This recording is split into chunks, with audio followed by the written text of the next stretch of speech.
Dive into the heart of Cleveland's business community with the Cleveland Burning Podcast. Join me, Kim Kitchen, owner of Burning River Marketing, and Kirk Tietz, owner of Cleveland Custom Coatings, as we explore the untold stories of local business owners. In this engaging series, we focus on the setbacks, accidents, and unexpected turns that pave the way for ultimate success. So just like the Cuyahoga River ignited change in the city, our podcast showcases how adversity can spark innovation and growth. Hear from passionate entrepreneurs who have braved the flames of failure and emerged stronger and more resilient. Get ready for candid conversations and a behind-the-scenes look at the business landscape in Cleveland. What's up, Kirk? You know, the IRS came over. They wanted to check my books and make sure I was paying all my guys right. Okay. We go through the whole list. I'm like, I got Nick, he makes this much money, works 40 hours a week. Got Sean, he makes that amount of money. I got Billy, he makes that amount of money. Sure. When I get all done, he says, is that everyone who works? And I said, well, there is one more guy. We have a challenge guy. He works about 80 hours a week, and he makes about $250. But I do let him leave early on Sunday and go drink some whiskey to forget about his problems. The IRS agent's like, I want to talk to that guy right now. I was like, you already are. What can I help you with? Oh, my gosh. Okay, well, welcome to the Cleveland Burning Podcast, where we uncover stories from local professionals who've braved the flames of adversity and turned them into success. I'm your host, Kim Kitchen. And I'm Kirk Tietz. And today we're interviewing Dick Warren of paintCLE. I actually met Dick. He was he bought a couple of paint stores in the Benny Moore product. Okay. Benjamin Moore, to be more specific. Benjamin Moore. And Benjamin Moore is one of the highest grade paints out there. It's very homeowner recommended. A lot of, it was for years that was the standard of new home paints. Mm-hmm. And so he's taken over a few stores. The one in Medina, I know, a couple on the east side. I generally go to the one in Medina. And it's great. He works with his kids. They're just great people, and Thank you. And they're trying to put out a really good product. Okay. Thanks. It's great to be here. Yeah, tell us a little bit more about paint. Is it paintCLE or paintCLE? We go by paintCLE. Okay. And get that Cleveland moniker in there. Mm-hmm. We started out 3 years ago. I was retired. I'm an older entrepreneur, and our son is 32 now. Okay. And we always wanted to do something together. But I was retired. Pandemic, he left his job, and we started talking and started looking for something to do, and seemed like everything was pizza or food. We didn't want to be in the food business. So one night I've got a glass of wine and my iPad, and I'm looking through, and I see this Benjamin Moore business opportunity. Okay. And I'm thinking, Benjamin Moore business opportunity. I thought maybe it was a bogus deal. Sure. So I fill out the thing on the iPad, and a couple days later, a guy calls me up from Benjamin Moore, and he says, I'm in charge of the NEP program. That's New Entrepreneur Program. Okay. And he was that's a program they have to bring in dealers in areas that they don't have good representation in. And so we talked, and we went out to visit them in New Jersey. This was pandemic, so it was a little difficult. And so we chose to be a Benjamin Moore dealer. Okay. And it's not a franchise; it's a partnership. And we signed up to do minimum of 6 stores in the Cleveland marketplace. All right. Our first one was opened up February of 2021 in Willoughby Hills, and the second one is in Shaker Heights, and that was in August of 21. And then about 6 months later, we bought a existing Benjamin Moore dealer in Medina. It was called the Painted House, and now it's paintCLE Medina. We are going to open up on the west side. Hopefully this year. That's our objective, is to be out here. And people ask me, well, we didn't know anything about the paint business. We'd never been in the paint business. So the people thought we were nuts. Sherwin-Williams owns the town. They're headquartered here. They got 47 stores. B, we didn't know anything about the industry. But we had a criteria, and our criteria was that we had to represent a really high quality product, no matter what it was, whether it was pizzas or or hot dogs or whatever. And Benjamin Moore fit that category. Right. And everyone we talked to doing our due diligence said, hey, it's the best paint. And the second thing was the higher level executives had to be accessible to us because Right. you can't be so layered down that you can't converse with the people at the top. You just can't be, you got to be meaningful to them.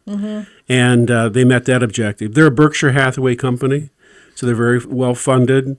Warren Buffett, that's his company.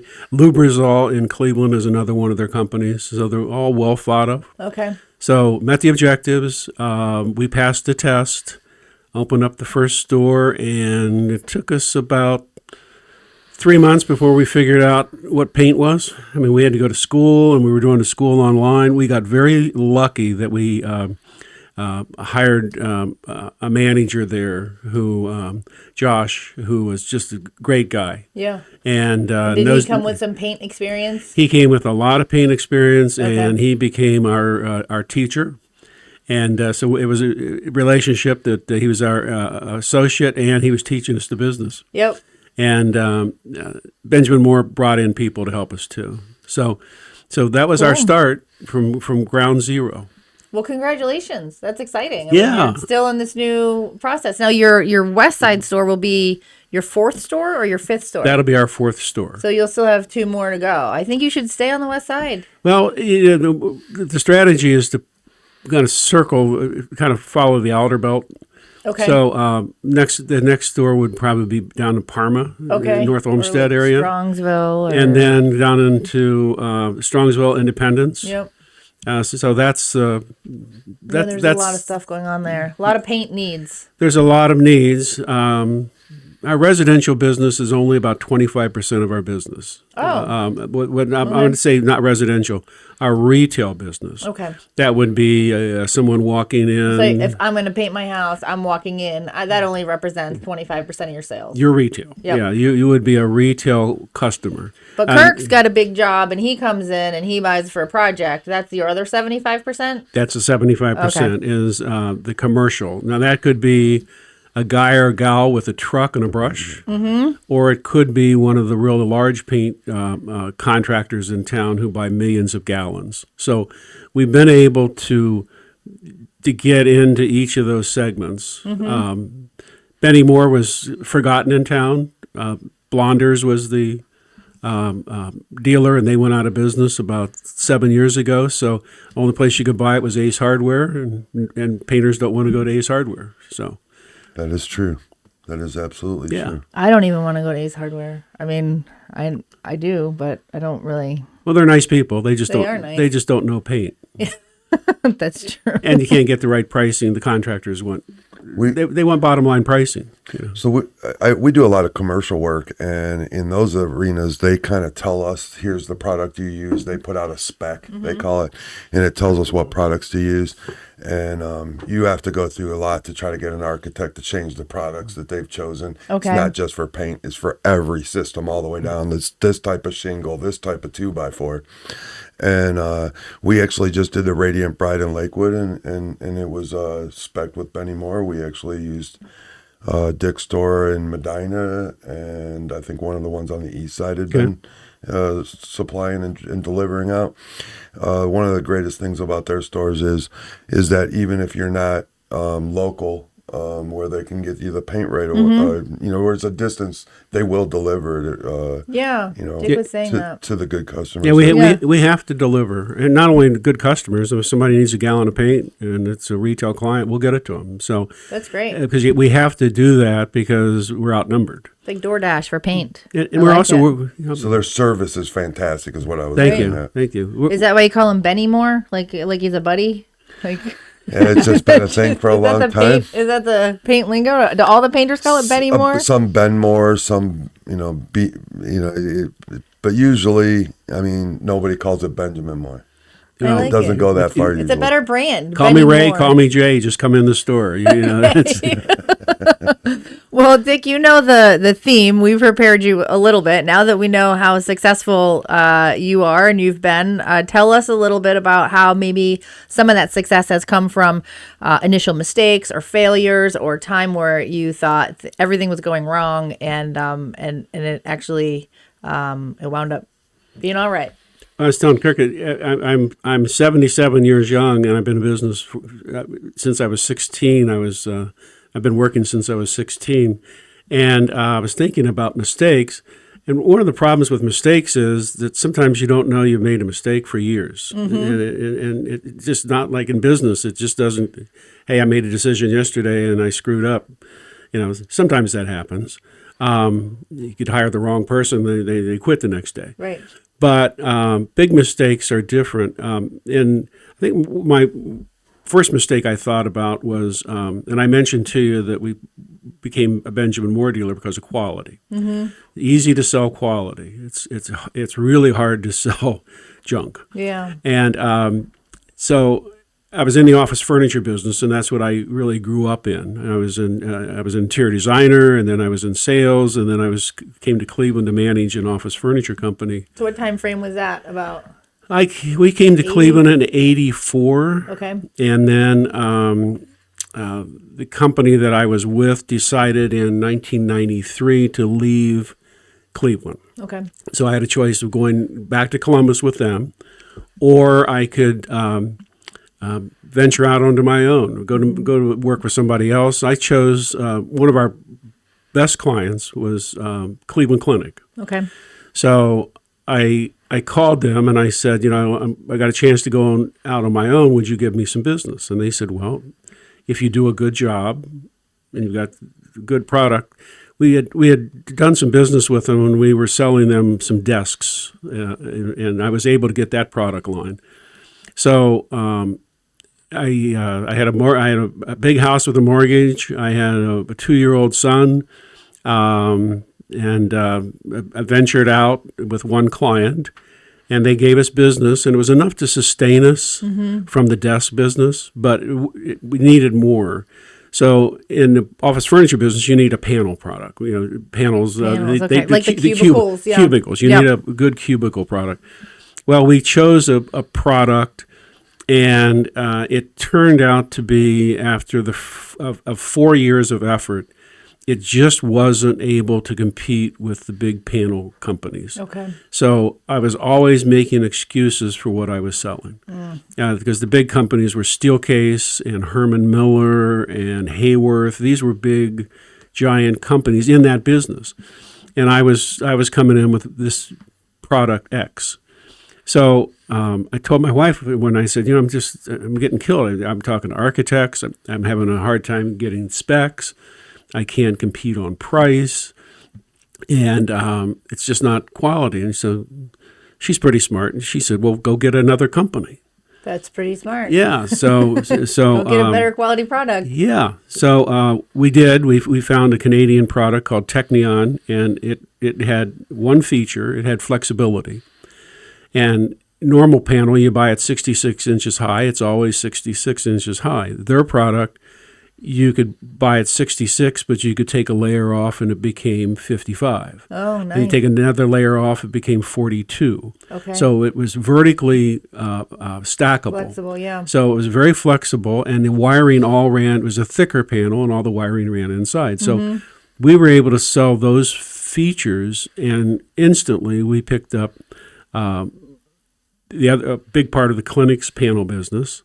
Then we got Lubrizol, and then we got Sherwin-Williams. Oh, that's so ironic. Yeah, it is. It is ironic.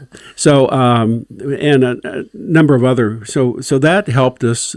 So that mistake that we lived with for 4 years of torture of trying to sell an inferior product. That was 4 years you were. It was 4 years. That's a long time. Yeah, because it took us almost a year to convince Technion that we were the right people. Okay. And so it was like 3 years of struggling, and then a year of acquiring Technion. Yeah, getting them to trying to talk these Canadian guys into believing we could do it for them. Is that because the Canadians were slow, or just because they were really vetting you out? They are conservative. They're very cautious. They're different.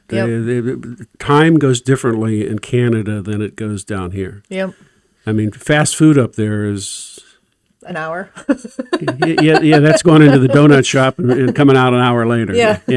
So it's a different world up there. So that was the mistake we made of having a bad product, which really cost us a lot of time and money. Yeah, I bet. But that's good. Great solution. And it contributed. I imagine that by bringing on Technion, you were probably the only person in the area that had that product. So we had it exclusive, and it also, when we got it, we started doing good sales. Then we got some other product lines came in, and they said, "Hey, we hear you're doing a good job. We'll give you our chair line. We'll give you this line. We'll do this," and that helped us expand our business. So we started doing executive furniture at all those customers, and so it just really. How much longer were you in the furniture, office furniture business then after that? Well, we built it up, and I got to the point where I didn't want to be the entrepreneur anymore because, when you're an entrepreneur, the bank owns your house, and they have all of your receivables, and they've got you, Yeah. So I got tired of that. So we were sought out by Office Max commercial division. And they were all over the country, and they also used Technion. Okay. But they didn't have a Cleveland presence. So it made a nice marriage. So they bought our company. They bought our company about 8 years ago. So that would be about, what's 8 years ago? 2015. Well, that was a long run then, if you started your business in the 90s. Yeah. Right? We had a good run. And they bought it, and I worked for them for 3 years, and then... when you retired. I retired. Then you started another business. Then I got bored. Dick, I'm taking a guess at this, but I'm thinking you're only in the donut shop in Canada because it takes you 30 minutes to thaw out so you could place your order. Absolutely. Come on. I love Canada. So everything goes slow because it's so cold. Everything's moving slow. Possible. So that was our first mistake, the big mistake, I think. Yep. And that kind of leads. You have more? That leads into the second one. This is good. I like Dick. We should maybe do a longer podcast because we're gonna have lots of mistakes. Well, the second one, you get fast forward from the new product line, and we're doing well, and we got nice business going. We are building a new showroom downtown. I'm buying a building. We've got all of a sudden we've got 18 employees. We got trucks and all that kind of stuff, and we have Key Bank as our bank. Okay. Everything's going great. We got a market manager. He comes in every 2 weeks or every 2-3 weeks. He comes in, takes us to lunch, buys us a drink. Sure. Gives you more money. Just says, do you want more money? And then, but every time he came in, he says, your ratios are off a little bit, your debt to equity, but I'm going to sign off on that. It's not a problem. So that went on. So a couple of years later, I get a call, and the guy said, "Well, your account manager's left, okay, and I'm taking over." So this guy comes in, and he's not buying donuts for me. Oh no! So he comes in, and it's all business. And he said, "We have a problem with this ratio." And I said, "Well, you guys have forgiven that." And I said, "We've never been late on a mortgage payment. We've never been late on an interest payment in all the years we've been doing business with you." And he said, "Well, we got to get this." So they made a demand to put more equity in the company, money. Okay. So I didn't have. They wanted to put about $250,000 of cash. You just don't pull that. Whoa, that's a lot. So that's a lot. The solution would have been for you to just find $250,000 and put it in Key Bank as that was not exactly doable. And I told him that. Sounds like a ransom. Well, I told him that. Well, that's when you sign up with a bank, and that's why there's 8 pages of very small print that you can't see. Yeah. So they came in, and they really. We found out later they just didn't want to be in the small business sector. So they used that as an excuse to get out of not only our company, but out of that sector for a lot of companies in Cleveland. Mm-hmm. So they gave us 60 days, and they said, they sent me a certified letter, and they said, "You're in workout." Workout. And I said, I'm a little fat, but I don't think I have to work out. And I found out that that's a really bad word in the banking business. Workout means find the door and we're getting rid of you. And you have 60 days to to pay us back. They don't say a new bank. They just say 60 days, we want the mortgage paid off, or we're going to take all your assets. And, Holy moly. yeah, it's ominous. And you never missed a payment. They just kind of say, we don't want to be your bank anymore, and now you need to give us all your money back. Because the ratios that they had forgiven for all those times were still not where they wanted them. My mom worked at Key Bank for years. That's true. She still to this day calls it Fee Bank. Fee Bank? Yeah. Instead of Key Bank? Yeah. I mean, Key Bank, I'm familiar with Key Bank from up in Maine, so they must be pretty big. They're real big, and I'm not saying they're a bad bank, but they made that decision.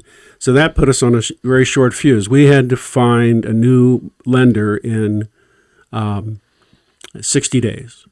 And the book Scarlet Letter, Yeah. where the lady commits adultery and she Sure. has a A on her forehead. Yeah. We had W-O on our forehead. The guy actually committed adultery too, just saying. Yes, he didn't I know. have He a didn't letter. get an A. Yeah. He probably got a check mark. Yeah. He got a notch in his belt. Yeah. So we got the W-O on our forehead workout, and I went to bank after bank after bank with my CFO. We had our package. We had all of our clients. We had projections. No. Everybody said, you're in workout. We're not going to touch you. And it was almost like being a leper. So 30 days goes by. We got 30 days left. Like, how are you even sleeping this whole time? You don't. I mean, you got all this money that you need to hand over to a bank, and no one will pick you up. Well, more importantly, you've got all these employees, Yeah, and then you've got your customers, and you've got your reputation. So a friend of mine said, well, why don't you call Liberty Bank? And I said, Liberty Bank? I said, never heard of it. Yeah, Liberty Bibberty. And he said, well, it's a little community bank, and they're on the east side, and they got 2 branches. And I said, okay. So it turns out that I had kind of met the guy that was the president and the founder. So I called up, and he said, well, I'll send out one of our reps. So they came out and looked at all the things and talked to us several hours. And I said, I got a short time frame here. Yeah. And so a couple days later, they called back, and they said, we want the president, Bill, his name is Bill Valerian, great guy. Bill wants to come in and talk to you, the two of us, about your business. So we set that up, and they came in, and we're in a conference table like we are now.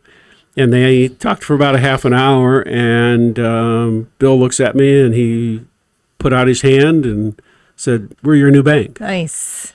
Now, they charged us a little more interest because they thought it was a little more risk. Yep. So, and we never looked back from there. So the mistake was to be a small business with a big bank. Yeah. Because when the things get rough, you're just a bug on the windshield. Right. You're just a number. You're just a number. You're a bug. You're just not meaningful. And then when you're with a small bank, the relationship is very important. Mm-hmm. And you're more important to them. You've got a relationship. You can talk to them. That was the thing. I went back to choosing Benjamin Moore. It had to be quality. And I had to have access to the executives, to the top. That. Yep. Because things don't always go the way you want them to. Sure. And you don't want to be a bug. So we ended up to have a great relationship with Liberty. And a year later, who calls us up? What's our business? Key Bank. Fee Bank. and Huntington, which turned us down. And Okay. PNC, which turned Sure. us down. And Ohio National Bank, which turned us down. And we all said, we're not leaving Liberty. Yeah. We're not. Oh, we'll give you a better rate. We're not leaving Liberty. That's good. So I like that. So that was the other mistake, was believing I would be important to a big bank. Yeah.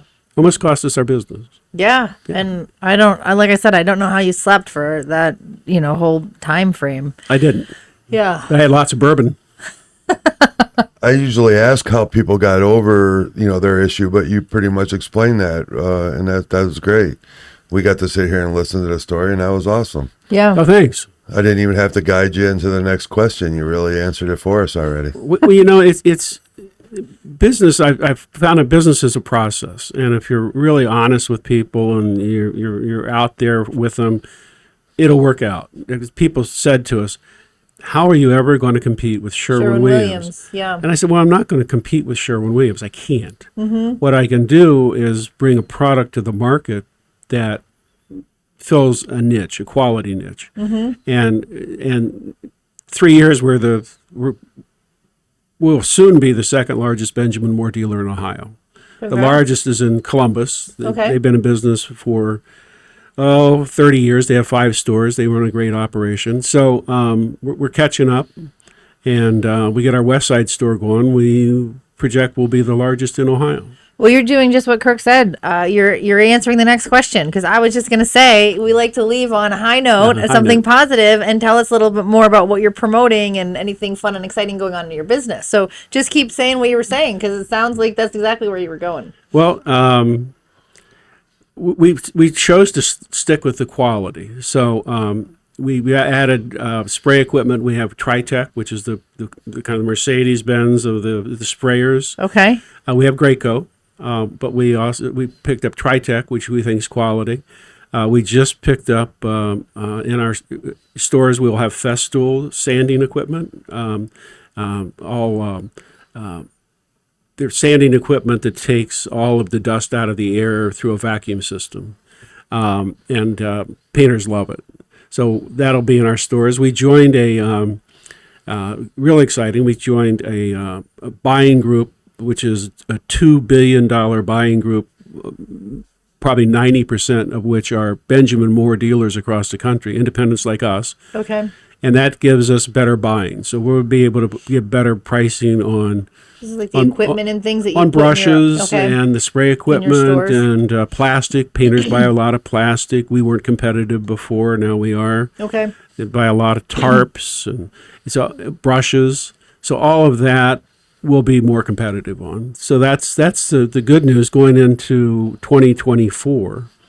Now, I have to ask you a question about painters, because I can't ask Kirk because he is one. So we have interviewed now maybe 3 different painters, and they're all different. They're all weird. Like, I mean, how do you find, like, they have like peculiar needs for their equipment, and it seems like all of the needs are slightly different. Are you saying I'm weird? So what do you think about painters? Well, I didn't know what to think when we started out. Yeah. My dad was. A couple people said, you're the wealthy guy getting in the paint business. My dad was a coal miner. Okay. My mom worked at Kroger's store in Mount Hope, West Virginia, and she made 50 cents an hour after the Second World War. Yeah. So a little different perspective on things, but I don't know. I kind of lost my train of thought there. I was thinking about family, and that's something that. Well, so where were we? I was thinking about how painters all have like different. Painters. Yeah, painters. Yeah, we're talking about paint. So my background is with people who are working people. My dad ended up at General Motors pushing a machine. Mm-hmm. So I really enjoyed it because every one of the painters that I've met wants the same thing I want. He wants own their own business. Okay. And so many of these businesses in painting business have spun off other businesses. Guys leave. And it's kind of like this little club. Everybody knows everybody. Everybody talks to everybody. Small world. Yep. It's a small world, and they're all different. But they're all just pretty much driven to get up every morning early. Yep. They get to finish a little early too, and do quality work. So, and even the big guys like Novak is probably the largest in town. They buy millions of gallons of paint. So even there, I see the same kind of work ethic and where they came from. Yep. Dependable's real big. Same thing. So it's got this thread that goes through it, and I'll call most of the painters individuals. Yes, that's what I'm trying to say. Yeah, they have real strong feelings about like what tape. Like this tape is garbage, and then another painter would come and be like, "That's the only tape you should ever use." You know what I mean? Yeah, they're independent. Well, everybody kind of grows up differently, so you get used to a different brush, a different product, a different roller sleeve. You'll see a painter that take one roller sleeve, another painter will tell you that's garbage. He wouldn't touch it. He wouldn't paint a doghouse with it, right? So there is a lot of just individuality, but I think it has a lot to do with what you grew up with in the industry. Right. So I'm used to using a certain brush. You know, they're more expensive brushes. I don't like them. I like the cheaper brush, right? But you got lucky, didn't you? Bought the painted house and more. You're getting to keep Medina? Tony Bonacci on because he's great. I've known Tony for many, many years. He went through, what ICI, PPG, and then the Benny Moore thing. Where he had his own business for about 9 years, and the only reason we bought the painted house was Tony agreed to come with us as an outside salesperson. Because Tony has now become the mentor to our son, Okay. Matthew. So he knows the business. He sure does. I mean, I can give you some business advice, but I can't give Matt or the guys advice. I give a little now because I've learned a lot, but I mean, Kirk's forgotten more during this talk about paint than I know. But Tony came with us, and he's just a great guy. He's a super great guy. Yeah, We need to and- get him on the podcast. Anybody that goes to the Medina Tony. store, tell Tony Kirk said hi. Yeah, and Steve, the manager, Steve Finn. He's the guy that does. You were asking me about staining, and he's the staining expert. If you got a piece of wood and you got to match that stain, Steve's going to work till 10 o'clock at night to make sure he comes gets up the with match. exactly that match. So he's an artist. Interesting. Yeah, I'll call painters individualists, and 99% of them are Go America and got the flag on the truck. Yep, So absolutely. that's good stuff. Well, thank you so much for coming in. We really enjoyed your stories. Absolutely. Stay away from big banks if you're a small company and you don't want to be a bug. Bug on the windshield. A bug on the windshield, yes. So we hope you enjoyed his stories as much as we did. And if you enjoyed today's episode, please subscribe. Please subscribe. And leave us a review to help us reach even more listeners. So until next time, remember that every train wreck can be a stepping stone to something extraordinary. And thanks for joining us on the Cleveland Burning Podcast. We'll see you next time. And as we always say, have a colorful day. Have a colorful day. Perfect.